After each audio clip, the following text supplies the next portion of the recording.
third-year head coach Adam Winegarden. Boy, the Wildcats took a big step in the right direction last year in this rebuild. Coach is with us now on the First and Main Condo Hotlines. Good morning, Coach. How are you? Good morning, gentlemen. How are y'all? Great to have you as always. And you knew what you were getting into when you took the job. You've had a long-term plan, not just for on-the-field success, but to build a culture, improve facilities, all of the things that go with building a top-tier 7A program. It's going well. Last year, 6 wins, a winning season, 6-4. You were in the playoff hunt there in Class 7A Region 3, didn't quite make it, but that, I think it's safe to say, was progress. I know you're not satisfied, but it really looked like last season was something to build on. Yeah, I would agree. I think the first real step was, the players needed in our community needed to experience some success, and it's hard to there's. You can preach vision, and you can do a lot of things physically around the facility, and you can do all those things. But at the end of the day, people need to feel valued. You feel value when you're having success in ways. And for us, it was building on small successes first, which would be just a single change of attitude of a player or a kid showing the right competitive spirit in a certain situation. And really celebrating that and teaching the small victories a lot of people don't recognize, and knowing those are going to add up to on-field success. And I think last year we experienced some of that. So I think that it gives people confidence that they can do it, they can compete, and so I definitely think we're in the right direction, like you said. But we're at the very beginning of this journey for sure. You are, and you're in 7A Region 3, which I don't have to tell you, from a talent standpoint, what you're up against. You know it better than I do. You coach against these coaches and these teams, but it is daunting every year when you're going up against Thompson, you're going up against Hoover, and you're going up against Hewitt, and you're going up against Vestavia. I mean, it goes on and on and on, but that is, that's the region you're in. That's the classification you're in, and I know you haven't run from it. I remember when County High, when this happened, a lot of people were telling me, well, Gary, man, we shouldn't be there. We'd be better off if we could lose some students and all this. And, I hate to say excuse making, but that there seemed to be, hey, we just don't feel like we can compete. You never brought that mindset, did you?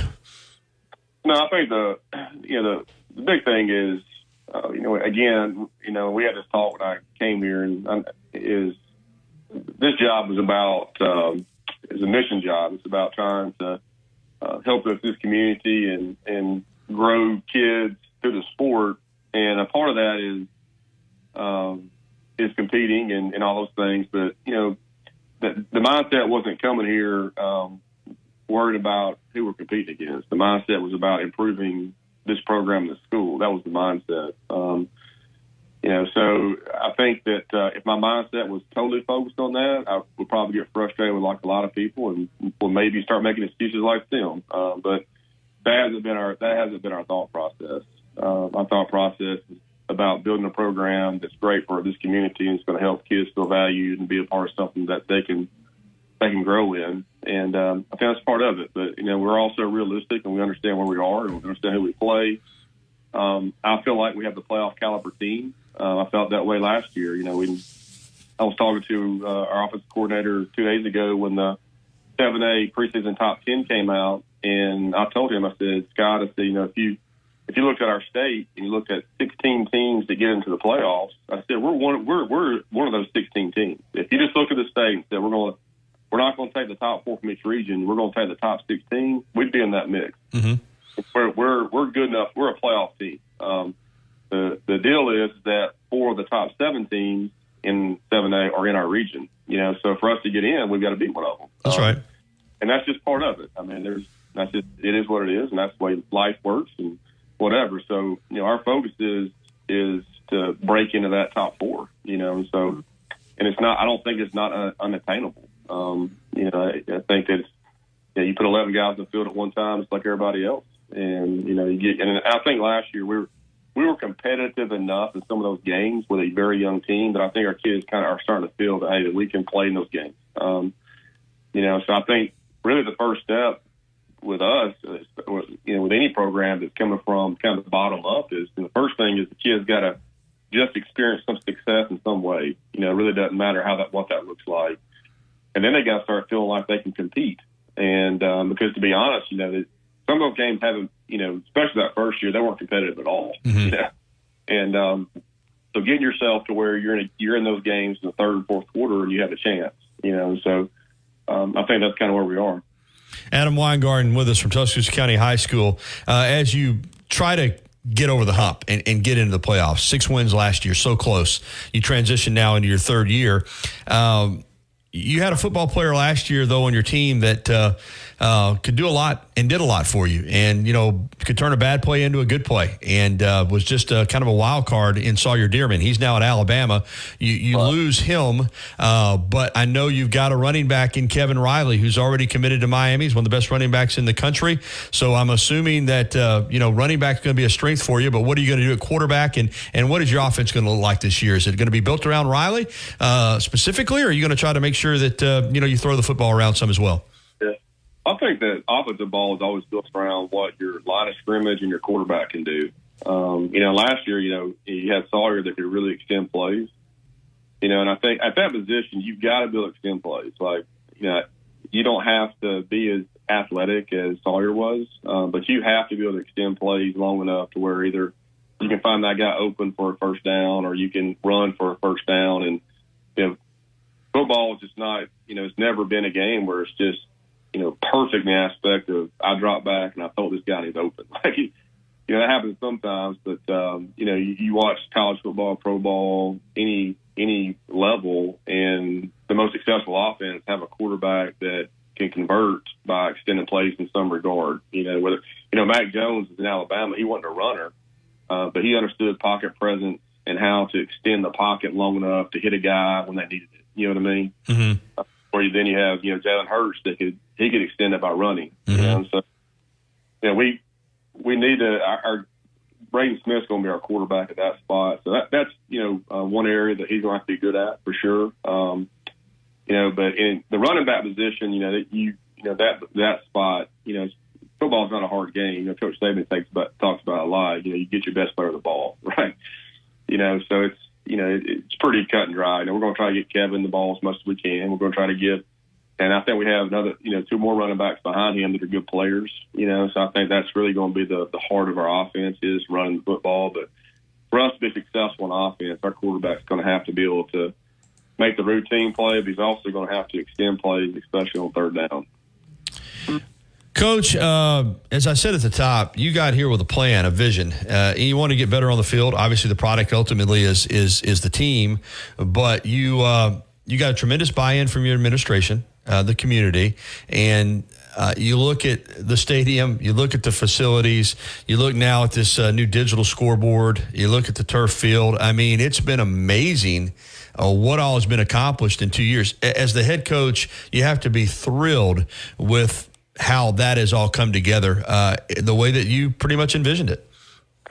Well, I'll tell you, it's been because our community has really stepped up and put a lot of resources. And a lot of times people think resources are thinking dollar figures, right? But our greatest resource has been hardworking people. We got such a great community that is not afraid to work, that has a heart for kids, that volunteers time, and every little thing matters. And so whether it's a physical project like the stadium or scoreboard, that type of stuff, or if it's just feeding the kids on Tuesday night or whatever it is, the community's really stepped up and become an integral part of our program and filled all those voids. So it's really a testament to everybody here in Northport. To have the funding for the Jumbotron come through, how important was that? Well, I think it's one of those things where the funding came through, and I think it's a commitment from our school system, but we're also paying our school system back. So, it's an agreement that we have with them. So we're having to raise the money for it for sure. But I think the ability for us to get it up and build that to be a new platform for us to raise more money for our program. That's one thing that a lot of people, when they think about high school sports or public sports that they don't realize is that, the schools don't pay for the sports programs. And those sports programs' finances are coming from the school system. They're coming from ticket sales. They're coming from fundraisers. They're coming from, it's all that's raised through those outside dollars. There's no state dollars coming to sports. So every school's having to pay for their sports through lots of means, So for us to have a new platform for advertisement that not only highlights businesses in our community, but also gives us the opportunity to finance a lot more for our kids, I think it's tremendous. Coach, I like the way you talked about, if you took the top 16 teams in 7A, you're one of them. And like you said, it is what it is. You're in a region where that is loaded. But you got, as you said, you got to be one of the top 4 to make it into Class 7A playoffs. When you look at your region, it is daunting. I guess it's the same usual suspects you're gonna have to break through against. Is Thompson gonna lead the way? How do you see the region breaking down this year? Well, I think that I think it's just like you said. I mean, until Thompson gets off that throne, they're going to be that team. They're going to be the top team in our league, top team in the state, and they're one of the top teams not in the southeast of the country. So they have great coaching staff. They also have some of the best players that you could have on a football team. So they've got a lot of ability. So they're definitely going to be there. Hoover and Vestavia and Hewitt Trussell have all been top tier teams. You think about Hewitt Trussell before they came to our region, they were winning their region every year in the Huntsville League. They were dominating that league. And so they come in our league. Vestavia last year I thought was one of the best teams in the state. I thought they were absolutely outstanding. They gave Thompson the closest game in the playoffs, and that game came down to the very end. So you probably had the 2 best teams in the state just in that game last year, the Vestavia-Thompson game in the playoffs. Hoover's always right there. And, the past couple of years, I'm pretty sure Hoover and Thompson have split, regular season to postseason as far as playing each other. So I think it'll be probably very similar to the way it's been in the past with that. And I think it's going to be a dogfight, people fighting for spots. Finally, schedule. Obviously, you got the region schedule, but outside of that, you're going to open up August 25th at Central. You put a whipping on them last year, but they're hosting with new coach DeMario Pippin. Just love having that rivalry going on. And then you close it out against another rival in Brookwood and your second game against Bessemer City. So you've got the schedule outside of your region where you're getting in some local schools, especially with Central and Brookwood. Yeah, I think to me, it's the hard thing right now is it's hard to believe it's fixing to start. I'm right now. I'm walking out, talking to you, looking outside the window of our field house, pouring down rain. I'm thinking next week, next week, we're going to be getting ready to go for our jamboree game at Lee Huntsville, and then the next week we're going to be playing. That's right. It's just hard to believe it's here so fast, and I think all the kids are excited to get started and start playing and whatnot. But it's wild is that high school football normally I think we're like in week 4 when the college game starts. Yeah, since you brought that up, I have ranted on that a little bit. You go to Georgia or you go to Texas or even Mississippi, Alabama, of course, AHSA does what they do, and it works well. But, it's like football wraps up here in October, unless you make the playoffs.